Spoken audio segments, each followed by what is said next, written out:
ஆதவர்ஜன் நான் சமீபத்தில் பேசும்போது நாங்கள் வந்து குரான் மேலே சத்தியமாக சொல்கிறோம், சிறுபான்மையினர் மக்கள் மேலே நாங்கள் துரோகம் பண்ண மாட்டோம், நாங்கள் கூட்டணியில் சேர மாட்டோம்னு சொல்கிறாரு. ஆதவர்ஜன் பேசுறதுலாம் ஒரு பெருசாக பொருட்படுத்தாதீங்க. ஆதவர்ஜன் வந்து ஒரு ஐட்டம் மாதிரி எப்படி இந்த ரோட்டில் சரி இவ்வளோ திறந்தாந்து ஏன் ஏதாவது இவ்வளோ திறந்தாந்து எல்லாம் கிடையாதுங்க, திறந்தாதான் கிடையாது. என்ன நீங்கள் பேசுகிறீங்க? அவன் பேச்செல்லாம் ஒரு பொருட்டா? அவன் எங்கே இருந்திருக்கான்? விசிகால வந்து என்ன சொன்னான்? விசிகால இருக்கும்போது நான் துணை முதலமைச்சர் ஆக்கிறேன்னு சொன்னான்ல, புரியுத சொல்கிறது? அப்படியே ஒரு மறுத்தால் கூட அங்கேயே தானே இருக்கணும். அவன் உடனே அங்கேருந்து கிளம்புனான். அவனுக்கு தேவையானது என்னவோ தாங்க, அவனுக்கு ஒரு எம்பி பதவி போனால் கொடுத்தா போதுங்க, அவன் என்ன வேணால் செய்வாங்க.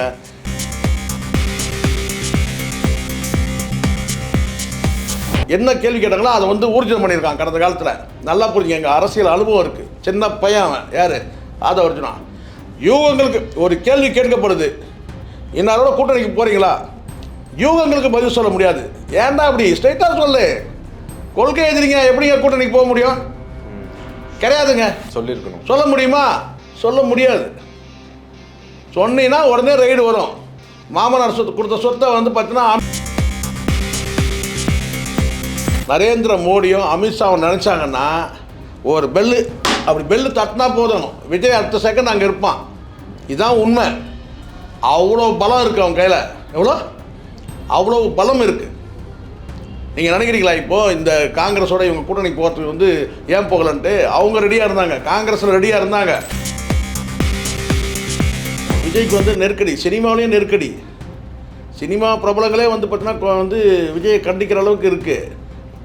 சொந்த கட்சி ரசிகர்கள் உட்பட தொண்டர்கள் உட்பட எல்லாருமே கொதிச்சு எழுறாங்க.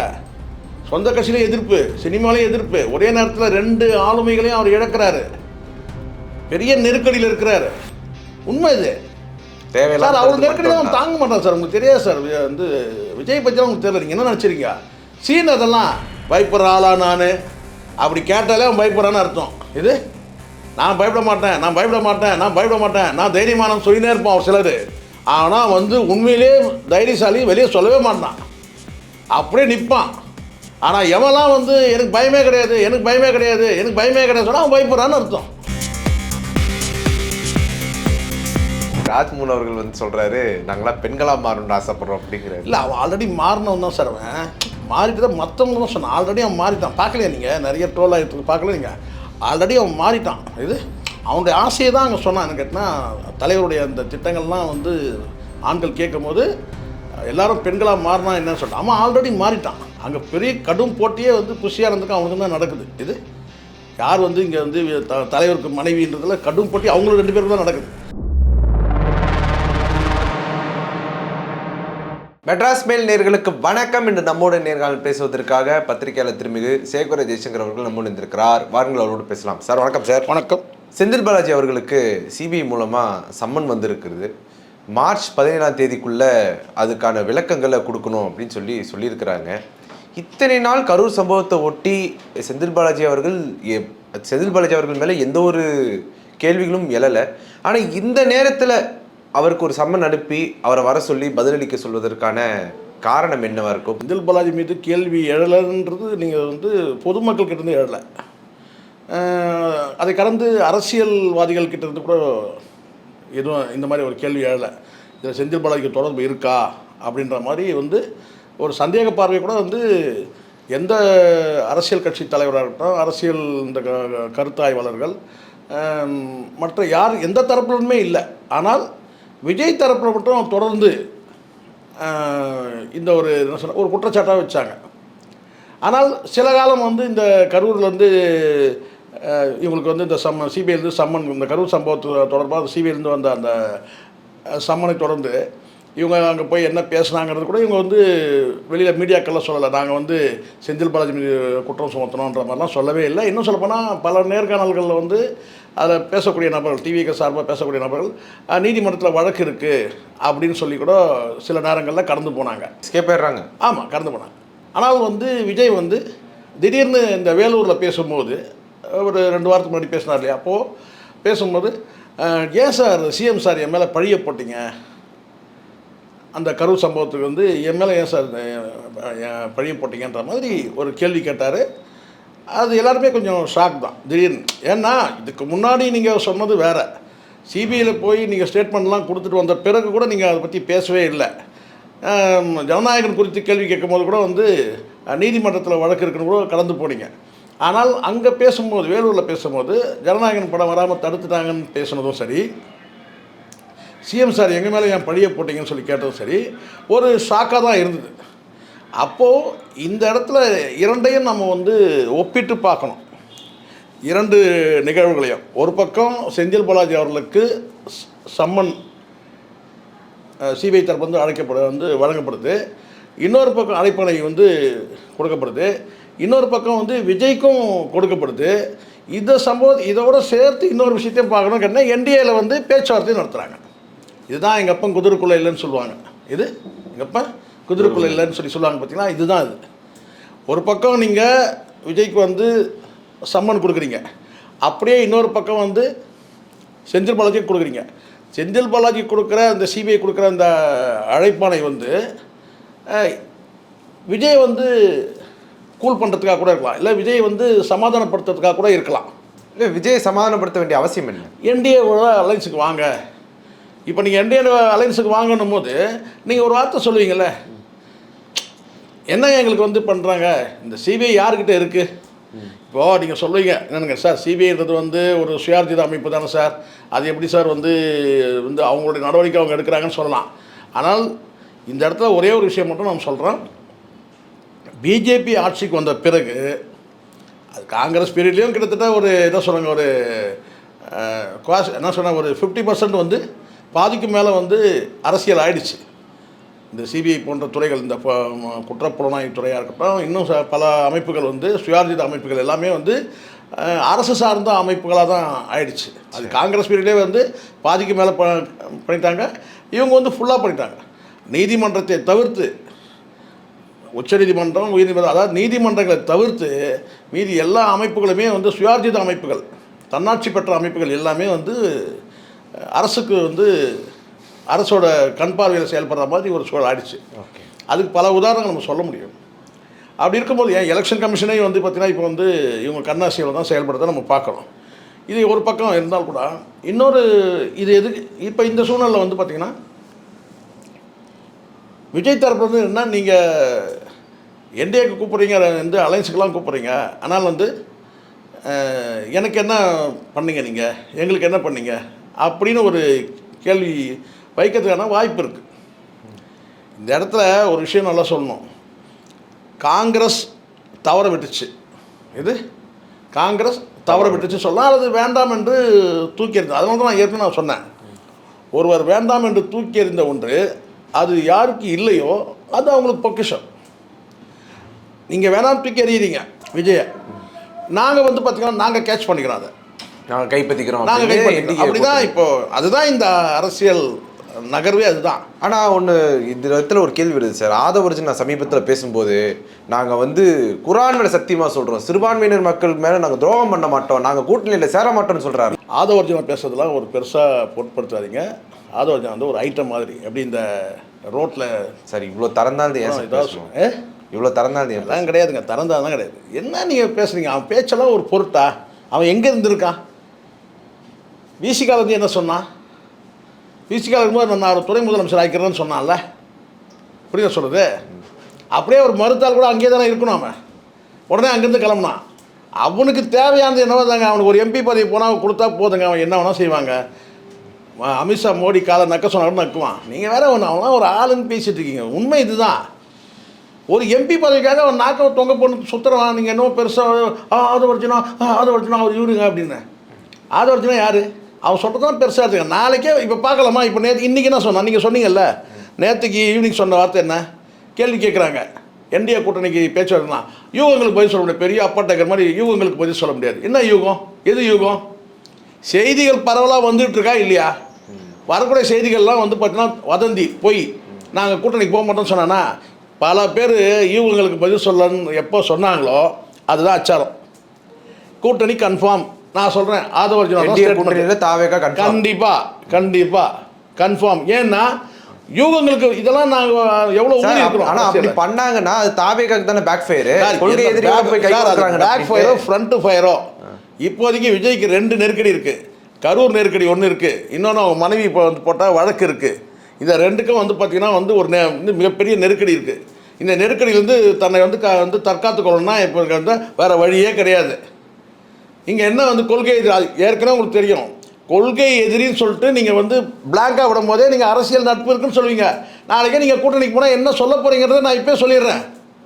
எப்போ வந்து ஒருத்தர் வந்து நான் கடந்த கால அரசியல் கூர்ந்து கழிச்சிருக்கேன், யூகத்துக்கு பதிலளிக்க முடியாது அப்படின்னு சொன்னவெல்லாம் கேள்வி கேட்கப்பட்ட கேள்வி படி பார்த்தீங்கன்னா என்ன கேள்வி கேட்டாங்களோ அதை வந்து ஊர்ஜிதம் பண்ணியிருக்கான் கடந்த காலத்தில். நல்லா புரிஞ்சுங்க, எங்கள் அரசியல் அனுபவம் இருக்குது. சின்ன பையன் அவன் யார் அதை அர்ஜுனா. யூகங்களுக்கு ஒரு கேள்வி கேட்கப்படுது, இன்னாரோட கூட்டணிக்கு போகிறீங்களா, யூகங்களுக்கு பதில் சொல்ல முடியாது. ஏன்டா அப்படி ஸ்ட்ரைட்டாக சொல்லு, கொள்கை எதிரிங்க எப்படிங்க கூட்டணிக்கு போக முடியும்? கிடையாதுங்க. சொல்லியிருக்கணும். சொல்ல முடியுமா? சொல்ல முடியாது. சொன்னீங்கன்னா உடனே ரைடு வரும். மாமனார் சொத்து கொடுத்த சொத்தை வந்து பார்த்தீங்கன்னா அமித்ஷா அள்ளின்னு போயிடுவார். எப்படி? மாமனார் கொடுத்த சொத்தை அமித்ஷா அள்ளின்னு போயிடுவார். அதனால் வந்து நீ என்ன சொல்லணும், நீங்கள் கருத்துக்கு நீ கேள்வி கேட்டிருக்கீங்க, இதை நான் பதில் சொல்லிட முடியாது. நாங்கள் கலந்து பேசி அவங்க வந்து என்டிஏல வந்து பேசுகிறது உண்மை தான். ஆனால் நாங்கள் முடிவெடுப்போம், எங்கள் தலைவர் முடிவெடுப்பார் அப்படி சொல்லலாம். யூகங்களுக்கு பதில் அளிக்க முடியாது, பெரிய அப்பாட்டக்க மாதிரி போகிறல்ல, புரியுது சொல்கிறது. யூகம்லாம் கிடையாது. பத்திரிகையாளர் கேட்குறது மக்கள்கிட்ட இருக்கிற கேள்வி, யூகம் கிடையாது, தனிநபர் யூகம் கிடையாது. பரவலாக இன்றைக்கி பேசப்படுது என்ன புரியுதா? யூகத்துக்கு பதில் அளிக்க முடியாது சொல்லலாம். இங்கே ஒரு கமா போகிறோம், அந்த மாதிரி பல முறை பேசுகிறவங்கலாம் வந்து பார்த்தீங்கன்னா அந்த கேள்விக்கு என்ன பதிலோ அந்தபடி தான் ஐக்கியமாக இருக்கிறாங்க. ஃபஸ்ட்டு அதை புரியணும். ரெண்டாவது என்ன கேட்டிங்கன்னா, எப்போ வந்து நீங்கள் வந்து கொள்கை எதிரின்னு சொல்லிட்டு அரசியல் எதிரி யாரும் பிளாங்காக விடுறீங்க. அப்போ பிளாங்காக விடும்போதே தெரிய வேணாமா? இப்போ இங்கே இப்படி எடுத்துங்க, இன்றைக்கி வந்து 2 தேர்தல் அறிக்கையும் வந்து பார்த்தீங்கன்னா இன்னும் கொஞ்சம் மெருகேற்றி நீங்கள் வந்து என்ன சொல்கிறீங்க, இன்னும் கொஞ்சம் வந்து பெயிண்ட் அடித்து உங்களுடைய தேர்தல் அறிக்கையை நீங்கள் கொடுத்துருக்கீங்க, அவ்வளோதான். அப்போ என்ன அர்த்தம்? கொள்கை ஒரே கொள்கை தான். அவங்களும் இலவசம் கொடுப்பாங்க, நாங்களும் இலவசம் கொடுப்போம், அவ்வளோதான். கொஞ்சம் அதிகமாக கொடுப்போம் சொல்கிறேன், அவ்வளோதான். அதான் பெயிண்ட் அடிச்சுன்னு சொல்கிறேன்ல, அவ்வளோதான். அப்போ அந்த இடத்துல என்ன, வெறும் அரசியல் எதிரி மட்டும்தான். கொள்கை நட்பு இருக்குது, கொள்கை தொடர்பு இருக்குது, ஒரே மாதிரியான கொள்கை இருக்குது, அவ்வளோதான். அப்போ இந்த இடத்துல கொள்கை எதிரி அரசியல் எதிரி கிடையாது. அப்போ நாளைக்கு என்ன சொல்ல போகிறீங்கன்னு இப்போ சொல்லிடுறேன். நீ வந்து கலைஞர் வந்து கூட்டணி வைக்கலையா, ராங் பார்ட்டி இந்த ரைட் பர்சன் சொல்லிட்டு வச்சார்ல, நாங்கள் சொல்கிறோம் வாஜ்பாயோட. ஆமாம், மோடி ஐயா ஃபோனில் பேசினார், மோடி ஐயா ஃபோனில் பேசினார், நல்ல மனிதர். மோடி அவர்களை நம்பி நாங்கள் வந்து கூட்டணிக்கு போகிறோம்னு சொன்னால் முடிஞ்சிச்சு. இப்படி அதை வச்சு நான் சொல்கிறேன். ஆமாம் ஆமாம், அதுக்கு நீங்கள் என்னன்னு சொல்லுங்கள். கலைஞர் கூட்டணி வைக்கலையா, ஜெயலலிதா கூட்டணி வைக்கலையா? இப்போ புரியுதுங்களா? ஒரே கூட்டையில் ஒன்றா மட்டன்றது காமிச்சானுங்களா? நீங்கள் பொறுத்து இருந்து பாருங்கள். கிட்டத்தட்ட 50% மேலே பேசியாச்சு. என்ன ஒரு சின்ன இழுபறிகள் இருக்குது. கிட்டத்தட்ட வந்து இவங்க கேட்குற தொகை வந்து பெரிய தொகையாக கேட்குறாங்க. ஆனால் இவர் தான் முதல்வர், நான் வந்தா ராஜா வருவேன்னு முதல்வர் வந்து சார், அதெல்லாம் ஒன்றும் கிடையாது சார். போட்டு கசக்கலை இவங்க ஓடி போயிடுவாங்க சார். இது நரேந்திர மோடியும் அமித்ஷாவும் நினச்சாங்கன்னா ஒரு பெல்லு, அப்படி பெல்லு தட்டினா போதும், விஜய் அடுத்த செகண்ட் அங்கே இருப்பான். இதுதான் உண்மை. அவ்வளோ பலம் இருக்குது அவங்க கையில். அவ்வளோ பலம் இருக்குது. நீங்கள் நினைக்கிறீங்களா இப்போது இந்த காங்கிரஸோட இவங்க கூட்டணிக்கு போகிறதுக்கு வந்து ஏன் போகலன்ட்டு? அவங்க ரெடியாக இருந்தாங்க, காங்கிரஸில் ரெடியாக இருந்தாங்க, இவங்க வந்து டிஎம்கே கேட்குற 35 சீட்டு 70 சீட்டு கூட கொடுக்கறது வந்து விஜய் வந்து தயாரான சூழ்நிலை தான். ஆனால் டெல்லியிலேருந்து சிக்னல் வரல, சிக்னல் வேறு மாதிரி வருது, டெல்லியிலேருந்து சிக்னல் வேறு மாதிரி வருது. அப்போது காங்கிரஸ் இல்லைன்னு ஆயிடுச்சு. 4 நாள் வெயிட் பண்ணுறாங்க, காங்கிரஸோட கூட்டணி இல்லைன்னு ஆயிடுச்சு. அடுத்த செகண்ட் வந்து பார்த்தா இவங்க மூவ் பண்ணும்போது முடியாதுன்னு முரண் பிடிக்கும் போது எடுத்தாங்க கரூரில் இருந்து சம்மன், நாங்கள் தனித்தே நிற்கிறோம். கூட்டணியில் காங்கிரஸ் வரல சார், ஓகே, டிஎம்கேல ஐக்கியமாயிட்டாங்க. 4 நாள் வெயிட் பண்ணுறாங்க, என்டிஏலேருந்து சிக்னல் கொடுக்குறாங்க, அங்கே தான் வரல, அங்கே தான் போக முடியல, போக முடியாது பண்ணதும் வந்து பிஜேபி தரப்பு தான். இப்போ என்ன சொல்கிறாங்க, இன்னும் சங்கீதா அவருடைய அந்த வழக்கு சம்மந்தமாக கேள்வி கேட்கும்போது பார்த்தா பூசண மாதிரி பதில் அளிக்கிறத நீங்கள் பார்த்துருக்கீங்க.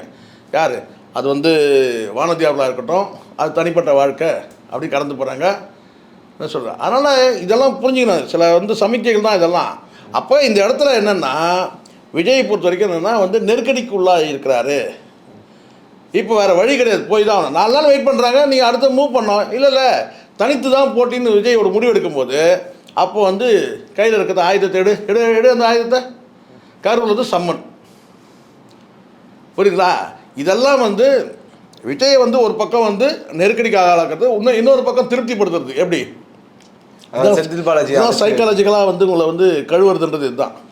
ஒரு பக்கம் செந்தில் பாலாஜிக்கு சம்மன் கொடுத்தவொடனே ஒரு சரி, இப்போ ஒரு டாக் வரும் சார், அவங்ககிட்டே டாக் வரும். செந்தில் பாலாஜி அவர்களுக்கு சம்மன் கொடுத்துட்டாலே அதில் சாட்டிஸ்ஃபை ஆகிற அளவுக்கு விஜய் அவ்வளோ தூரம் சார் இன்னைக்கு நிலைமை அப்படி தானே சார் இருக்கு. நிலைமை புரிஞ்சுங்க. அசிங்கப்பட்டு சார் இன்னைக்கு வந்து விஜயோட சொந்த கட்சியிலே கடுமையான எதிர்ப்பு இருக்கு. இந்த திரிஷா விஷயத்தில் இன்னும் எரியுது. ஒரே நேரத்தில் விஜய்க்கு வந்து நெருக்கடி, சினிமாவிலேயும் நெருக்கடி. சினிமா பிரபலங்களே வந்து பார்த்தீங்கன்னா வந்து விஜயை கண்டிக்கிற அளவுக்கு இருக்குது. சொந்த கட்சி ரசிகர்கள் உட்பட தொண்டர்கள் உட்பட எல்லாருமே கொதிச்சு எழுறாங்க. சொந்த கட்சியிலே எதிர்ப்பு, சினிமாவிலேயும் எதிர்ப்பு. ஒரே நேரத்தில் 2 ஆளுமைகளையும் அவர் இழக்கிறாரு. பெரிய நெருக்கடியில் இருக்கிறாரு. உண்மை இது சார். அவர் நெருக்கடியாக தாங்க மாட்டான் சார். உங்களுக்கு தெரியாது சார், வந்து விஜய் பற்றிலாம் உங்களுக்கு தெரியல. நீங்கள் என்ன நினச்சிருக்கீங்க? சீன் அதெல்லாம் பயப்படுற ஆளா நான் அப்படி கேட்டாலே அவன் பயப்படுறான்னு அர்த்தம். இது நான் பயப்பட மாட்டேன், நான் பயப்பட மாட்டேன், நான் பயப்பட மாட்டேன், நான் தைரியமானம் சொல்லினே இருப்பான் அவர் சிலர். ஆனால் வந்து உண்மையிலே தைரியசாலி வெளியே சொல்லவே மாட்டான், அப்படியே நிற்பான். ஆனால் எவெல்லாம் வந்து எனக்கு பயமே கிடையாது, எனக்கு பயமே கிடையாது, எனக்கு பயமே கிடையாது சொன்னால் அவன் பயப்படுறான்னு அர்த்தம். புரியுதுங்களா? அதனால் வந்து இதெல்லாம் வந்து ஒரு வகையான வந்து சைக்காலஜிக்கல் மூவ்மெண்ட் தான். நீ வந்து ஒரு பக்கம் வந்து செந்தில் பாலாஜிக்கு சம்மன் கொடுத்தனால என்ன ஆகிட போகுது நான் கேட்குறேன். செந்தில் பாலாஜி அங்கே வாழைப்பழம் வாங்கி கொடுக்க போனவர், ஹார்லிக்ஸ் வாங்கி கொடுக்க போனவர், பிஸ்கட் வாங்க போனவர், வாங்கி கொடுக்க போனவர், முதல்வரே நேரடியாகவும் முழுக்க அது எல்லாம் மக்களுக்கே தெரியும். இல்லைன்னா கரூர் மக்களில் யாராவது ஒரு தரப்பில் பேச மாட்டாங்களா? எதிர்கட்சி தரப்பில் வந்து பேச மாட்டாங்களா? யாராவது ஒரு தரப்பில் பேசுவாங்களா சார்? ஸோ உண்மையான சம்பவம்ன்றது கேட்டால் அது வந்து ஒரு ஆக்சிடெண்ட். அது இன்சிடென்ட் சொல்ல முடியாது, ஒரு ஆக்சிடென்ட். அந்த ஆக்சிடெண்ட்டுக்கு காரணம் யாருன்றது தான் முக்கியம். ஒரு ஆக்சிடெண்ட்டுக்கு காரணம் யார்? அதுக்கு விஜய் தான்ன்றது எடப்பாடியே சொல்லிட்டார். விஜய் தானே முதல் பொறுப்பு. அப்படி இருக்கும்போது பார்த்தீங்கன்னா அங்கே போயிட்டு பிஸ்கட் வாங்கி கொடுக்க போனார் செந்தில் பாலாஜி. அன்பில் மகேஷ் வந்து பார்த்தீங்கன்னா வந்து பழம் வாங்கி கொடுக்க போனார், ப்ரெட்டு வாங்கி கொடுக்க போனார். எல்லா மேலே போடுவீங்களா வழக்கு? சரி, அப்படியே போட்டாலும் நான் விஜய் வந்து பார்த்தீங்கன்னா ஒரு கூல் டவுன் பண்ணுறதுக்கு அவ்வளோதான். அதே நீங்களே சொல்றீங்க எடப்பாடி பழனிசாமி அவர்களே விஜய் விமர்சிக்கிறாரு அப்படின்னு. அப்படியாப்பட்டவர்கிட்ட போய் இவர் கூட்டணிக்கு போவாரா?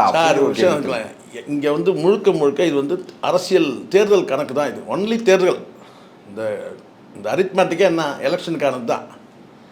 அதெல்லாம் வந்து அட்ஜஸ்ட் பண்ணிப்பாங்க. அது வழக்கு இருக்குங்க, நாங்கள் பேசுகிறத மறுக்கல, வழக்கு இருக்குது, வழக்கு பார்த்தலாம். இது தேர்தல் கூட்டணி அப்படின்னு போயிடுவாங்க. இதெல்லாம் கடந்த காலத்தில் நிறைய நடந்திருக்கு சார். இந்த மாதிரி குற்றச்சாட்டு சொல்கிறது, அதுக்கப்புறம் வந்து அதெல்லாம் சகஜம், இதெல்லாம் சாதாரண விஷயம். இதனாலலாம் வந்து கிடையாது. ஆனால் வந்து கண்டிப்பாக வந்து இதை மாற்றே இருக்காது.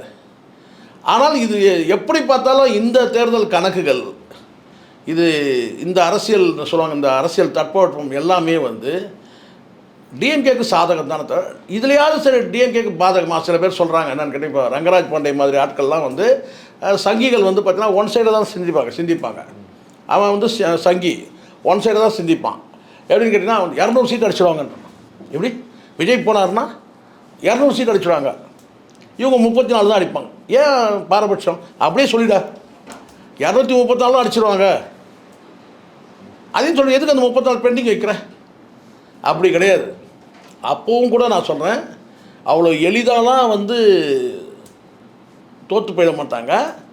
கணக்கு வந்து பார்த்தீங்கன்னா அரசியல் கணக்கு வந்து பார்த்தீங்கன்னா இதே மாதிரி. ஏன்னா கிட்டத்தட்ட வந்து விஜய் வந்து அங்கே போயிட்டாருன்னா எந்த மாதிரியான மாற்றங்கள் அரசியல் வந்து அந்த தட்பவெப்பம் எப்படி மாறும்னு சொல்ல முடியாது.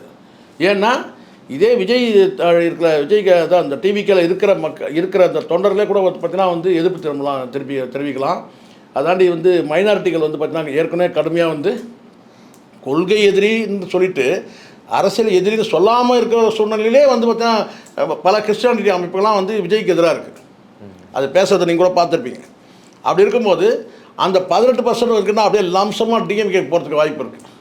பிஜேபியோட கை குலுக்கினால் அதோட வந்து இந்த மத சார்புள்ள ஒரு கூட்டணியை தான் பார்க்கப்படும். அப்போ மத சார்பற்ற கூட்டணி வந்து டிஎம்கே பார்க்கப்படும், அதாவது டிஎம்கே அலையன்ஸ் பார்க்கப்படும். அப்போது இதுதான் அதனால் அரசியல் சாதகமான ஒரு சூழல் இருக்கு, அப்படியே பெரிய பாதகமாயிடுச்சு அப்படிலாம் சொல்ல முடியாது. விஜய் போயிட்டாருங்க அங்கே வந்து மிகப்பெரிய வெற்றி அப்படிலாம் சொல்ல முடியாது. அதிமுக இருக்கிற சரிவு வேணால் அதிமுக வேணால் சாதகம்னு சொல்லலாம். ஏன்னா விஜய் தனித்து நிற்கும்போது அதிமுக பெரிய அளவில் சரிவை ஏற்படுது. அந்த சரிவை வந்து தக்க வைத்துக் கொள்வதற்கு ஒரு அணையாக வேணால் வந்து விஜய் பயன்படுவதை தவிர ஒருபோதும் டிஎம்கேவோட வந்து பார்த்திங்கன்னா வந்து அந்த அந்த கூட்டணி அந்த கணக்கும் சரி, கூட்டணி கணக்கையும் உடைக்க முடியாது, வாக்குகளையும் வந்து பார்த்திங்கன்னா பெரிய அளவில் வந்து சேதப்படுத்த முடியாது. ஆனால் அதிமுக வந்து ஒரு மிகப்பெரிய சரிவு இருக்குல்ல, அந்த சரிவை வந்து ஈடுகட்ட முடியும். இவங்க நினைக்கலாம் என்டிஏ தரப்பில் இல்லை பிஜேபி தரப்பில் நினைக்கலாம் விஜய் வந்துட்டாருன்னா மைனாரிட்டி ஓட்டு வந்துருக்கு. பிஜேபிக்கு ஒருபோதும் வந்து பார்த்திங்கன்னா வந்து கிறிஸ்தவர்களுடைய வாக்கம் இஸ்லாமியர் வாக்கம் கண்டிப்பாக பெறவே முடியாது. விஜய் போனால் கூட பார்த்தீங்கன்னா ஏற்கனவே விஜய் மீது வந்து ஒரு என்ன சொன்ன ஒரு குறிப்பிட்ட ஒரு 5% வந்து அந்த மைனாரிட்டி பீப்புள் வந்து வாக்களித்து, அது கூட முஸ்லீம்கள் பெரும்பாலும் கிடையாது, கிறிஸ்டியானிட்டியில் வந்து ஒரு சில பெல்ட்டில் வாய்ப்பு இருக்குது. அவங்க வந்து பார்த்திங்கன்னா வந்து அப்படியே முற்றிலுமாக வந்து மீண்டும் வந்து டிஎம்கே சைடே வரதுக்கான வாய்ப்பு இருக்குது. ஆட்சிக்கு எதிரான வாக்குகள் வந்து பார்த்திங்கன்னா விஜய் பெறுவார் அப்படின்ற அந்த ஒரு பர்சன்டேஜ் இருக்குது இல்லையா, ஒரு 4% இருக்குது பார்த்திங்களா, அதுவும் கூட வந்து பார்த்திங்கன்னா வந்து ஏடிஎம்கே சைடில் போகும்போது ஏடிஎம்கே வேணால் போகலாம், விஜய் சைடில் வரும்போது வந்து பார்த்திங்கன்னா ஏடிஎம்கே மிகப்பெரிய சரிவு. அப்போ ஏடிஎம்கே போகும்போதுன்னா அந்த 4% வேணால் வந்து சாதகமாக வந்து ஏடிஎம்கே ஆகும். நான் சொல்கிறது உங்களுக்கு புரிய நினைக்கிறேன். வழக்கமாக இருக்கிற ஏடிஎம்கேக்கு வந்து பார்த்திங்கன்னா திமுக ஆட்சிக்கு எதிரான வாக்குகள் ஒரு 4% வந்து ஏடிஎம்கே போகுதுன்னா அதை விஜய் பெறக்கூடிய இடத்துல தான் இருந்தார். அது காரணம் அவங்க செட் பண்ண நெரட்டிவ் டிஎம்கே வெர்சஸ் டிவிகே. ஆனால் இப்போ வந்து அங்கே போய் சேரும்போது அந்த 4% இவரோட போனாலும் போகலாம், அது ஏடிஎம்கே போனாலும் போகலாம். அந்த 4% தான் ஆனால் சாதாரணமாகுமே தவிர அதை ஈடுகட்டுறதுக்கு இவங்களால வந்து டிஎம்கேல சில வந்து அதுக்கான சில லைன்லாம் இவங்க எடுப்பாங்க. ஸோ அரசியல் கணக்குகள் மாறும் விஜய் என்டிஏவோட போனால். ஆனால் விஜய் என்டிஏவோட போகிறது தான் வந்து ஒரே வழி. ஏன்னா விஜய்க்கு இருக்கிறது இப்போ வந்து பார்த்திங்கன்னா வந்து பலமுனை வழி கிடையாது, ஒரே ஒரு முட்டு சந்தில் நின்றுட்டான், அவ்வளோதான். ஸோ சினிமாவிலையும் கடும் எதிர்ப்பு. ஏன்னா இந்த ஐட்டத்தை கூட்டு சுற்றினா இல்லையா, அதனால் வந்து பெரிய அரசியல் கணக்குகள் மாறும், பெரிய சேதாரம்லாம் சொல்ல முடியாது. இன்னொரு பக்கம் விஜய்க்கு வந்து சினிமாவிலையும் எதிர்ப்பு, அரசியலையும் எதிர்ப்பு. காரணம்னா இந்த ஐட்டத்தை கூட்டு சுற்றினால, அதனால் வந்து பார்த்தீங்கன்னா ஒட்டுமொத்தமாக மக்கள் மீதான அந்த மரியாதையும் வந்து பார்த்தீங்கன்னா அந்த கண்ணியமான வந்து ஒரு மனிதர்னு பார்க்கப்பட்ட அந்த பிம்பம்லாம் உடஞ்சிருச்சு விஜய்க்கு. மிகப்பெரிய அளவில் சரிவு. கிராமங்கள் பட்டி தொட்டியெல்லாம் வந்து பரவலாக வந்து பார்த்தீங்கன்னா விஜய்க்கு எதிராக பேசுகிறாங்க. விஜய்கிட்ட இப்போ ஒரே வழி, வேறு வழியே கிடையாது. விஜய்கிட்ட இப்போதைக்கு இந்த பேச்சுக்கள் அத்தனையும் நிறுத்தணும்னு சொன்னால் கம்பல்சரி வந்து பார்த்திங்கன்னா அங்கே வீட்டில் இருக்கிற அந்த நாய்களை துரத்திட்டு, எந்த நாய்களை, புஷி ஆனந்த், இந்த ஜெகதீஷ், இந்த நாய்களெல்லாம் துரத்திட்டு மனைவியை வந்து பிள்ளைகளை கூட்டு வந்து வீட்டில் வச்சுருந்து ஒரு குடும்பமாக அவர் வந்து இருந்தால் இந்த பேச்சு மாறுறதுக்கான வாய்ப்பு இருக்குது. ஆனால் இதெல்லாம் நடக்குமான்னு எனக்கு தெரியல. சரிங்களா, நடந்தால் சந்தோஷம்தான். ஆனால் விஜய்க்கு வந்து இந்த நேம் வந்து டேமேஜ். ஆனால் அந்த டேமேஜ்லேருந்து வெளியே வரணும்னா வேறு வழி கிடையாது. இப்போதைக்கு மனைவி பிள்ளைகள்லாம் கூட சரி இந்த நாய்ங்களாம் தொட்டி விட்டணும். யார் இந்த புஷியானந்தை வந்து அடித்து துரத்தணும், அங்கே பாண்டிச்சேரி போடாமல் தொட்டி விட்டணும். இந்த ஜெகதீஷ் வந்து பார்த்தீங்கன்னா கருமத்தாம்பட்டிக்கு துரத்தணும். இதெல்லாம் நடக்குமா? நடக்கிறதுக்கு வாய்ப்பு ரொம்ப கம்மி. ஏன்னா இவங்களே கிட்டத்தட்ட புருஷன் மாதிரி இருக்கிறானுங்க விஜய்க்கு. விஜய் பொண்டாட்டி மாதிரியும் இவனுக்கு புருஷன் மாதிரி இருக்கானுங்க 2 பேருமே. அதனால் இதெல்லாம் சாத்தியமானது சந்தேகம் தான். பார்க்கலாம் அடுத்தடுத்த நிகழ்வு என்ன நடக்குது பார்ப்போம். சார், அவங்க புருஷனாக இருக்கிறாங்கன்னு நீங்கள் சொல்கிறீங்க, ஆனால் இங்கே ராஜ்மோகன் அவர்கள் வந்து சொல்கிறாரு நாங்களாம் பெண்களாக மாறணும்னு ஆசைப்பட்றோம் அப்படிங்கிறாரு. இல்லை, அவன் ஆல்ரெடி மாறினவன் தான் சார். அவன் மாறிட்டு தான் மற்றவங்க தான் சொன்னான். ஆல்ரெடி அவன் மாறிட்டான். பார்க்கலையா நீங்கள்? நிறைய ட்ரோல் ஆகிட்டு பார்க்கல நீங்கள்? ஆல்ரெடி அவன் மாறிட்டான். இது அவனுடைய ஆசையை தான் அங்கே சொன்னான். என்ன கேட்டால் தலைவருடைய அந்த திட்டங்கள்லாம் வந்து ஆண்கள் கேட்கும் போது எல்லாரும் பெண்களாக மாறினா என்னன்னு சொல்லிட்டு அவன் ஆல்ரெடி மாறிட்டான். அங்கே பெரிய கடும் போட்டியே வந்து புஷியானந்துக்கு அவனுக்கு தான் நடக்குது. இது யார் வந்து இங்கே வந்து தலைவருக்கு மனைவின்றதில் கடும் போட்டி அவங்களும் 2 பேருக்கு தான் நடக்குது. அதுக்கப்புறம் தான் அந்த ஐட்டம் 3ஆவதாக தான் அந்த ஐட்டத்துக்கு வந்து ஒரு போட்டி நடக்குது. தவிர ஆல்ரெடி இந்த 2 பேருமே இவங்க 2 பேருமே ஐட்டம் ஆகிட்டான். பெரும்பாலும் அங்கே இருக்கிற அத்தனை பேருமே ஐட்டமாக தான் தெரியும். அதை வச்சுனா இந்த புஷியானந்து இவனா பாருங்கள், 2 பேருக்கும் வந்து பார்த்திங்கன்னா முகத்தை பார்த்தாலே தெரியும் உங்களுக்கு. முகத்தை எதெல்லாம் எங்கெங்கெல்லாம் இருக்கணுமோ அதெல்லாம் இல்லை பாருங்கள். அது இல்லைன்னா அதுவே அது பார்க்கும்போதே நமக்கு தெரியுது, அப்படி தோணுது. இந்த முகத்தில் பார்க்கும்போது அந்த முகக்கலை தான் நான் சொல்கிறேன். நீங்கள் வேறு எதுவும் மீச தாடியெல்லாம் நினச்சிடாதீங்க. முகம் பார்க்கும்போது அப்படி தோணுது நமக்கு. அப்படிங்க சார், அவங்களே கிட்டத்தட்ட வந்து ஒரு ஐட்டம் மாதிரி தான் இருக்கிறாருங்க. பத்தாத்துக்கு இப்போ இவன் வந்து பார்த்திங்கன்னா வந்து போட்டியில் கடும் போட்டி. இவங்க 2 பேருக்குள்ளே இவன் 3ஆவதாக இவன் போயிட்டான். இந்த 3ஆவது தாண்டி இந்த 4ஆவது, அதுக்கப்புறம் வந்து 4ஆவதாக இருக்கிற ஐட்டம் அப்படி தான் நம்ம பார்க்குறோம். அதனால் வந்து இது ஒரு கட்சியே கிடையாது. ஆனால் ஒரு வகையில் சந்தோஷமாக இருக்குது சித்தார்த். என்னன்னாப்பா பிஜேபி பக்கம் போகிறானா நிம்மதி. இது டிஎம்கே ரூட்டு கிளியர். இன்றைக்கி வந்து வேறு இங்கே இந்த இடத்துல வந்து பார்த்தா இன்னொரு பக்கம் டிஎம்கேக்கு ரூட்டு கிளியரு. அதை விட மிகப்பெரிய மகிழ்ச்சி என்னன்னு கேட்டிங்கன்னா என்டிகேக்கு எந்த வகையிலையும் வந்து பார்த்திங்கன்னா வந்து எந்த வித சேதாரமும் கிடையாது. வளர்ச்சியை நோக்கி நகரும். மூன்றாவது பெரிய சக்தின்றதை வந்து பார்த்திங்கன்னா வந்து நிரூபிக்கிற இடத்துல வந்து இருக்குது. அது மூன்றாவதுன்றதை தாண்டி ரெண்டாவது இடத்துல வந்து பார்த்திங்கன்னா வந்து கடும் போட்டி நிலவரத்துக்கான வாய்ப்பு இருக்குது. அதுவும் தனித்துவமான ஒரு கட்சி நாம் தமிழர் கட்சி. இதுதான் சரியாக இருக்கும். ஏன்னா இந்த நான்காவதுன்ற அந்த இருக்கு இல்லையா இடம், நான்காவது பிளேஸ், அது வந்து பார்த்திங்கன்னா வந்து அது கேட்கும் போது நமக்கு நாராசமாக இருக்குது. சரிங்களா? ஏன்னா இவர் ஒரு அணின்ற மாதிரி பேசுனாங்க. இப்போ உண்மையான வந்து பார்த்திங்கன்னா வந்து மக்கள் சக்திக்கும் ஒரு எதை சொன்னால் வந்து ஒரு போலியான சக்திகளுக்கும் உள்ள ஒரு யுத்தமாக தான் இந்த தேர்தல் இருக்க போகுதுன்னு தெரிய வருது. அது வந்து மும்முனை போட்டியாக இருக்கிற பட்சத்தில் இங்கே வந்து திராவிட முன்னேற்ற கழகமும் சரி, அந்த சைடில் இருக்க என்டி என்ற பேரில் இருக்கிற அண்ணா திராவிட முன்னேற்ற கழகமும் சரி, இந்த இரண்டு கட்சிகளும் ஒரே வந்து பார்த்தீங்கன்னா நேருக்கு நேர்மு இருக்குன்னா, மூன்றாவதாக வந்து பார்த்தீங்கன்னா நாங்களும் களத்தில் இருக்கிறோம்னு சொல்லி கடும் போட்டியை வந்து எதிர்கொள்ளக்கூடியது வந்து பார்த்திங்கன்னா நாம் தமிழர் கட்சி. என்ன நடக்குதுன்னு வந்து காத்திருப்போம். உங்களுடைய நேரத்தை ஒதுக்கி எங்களோட கருத்தில் பந்தமைக்கு நன்றி சார். நன்றி.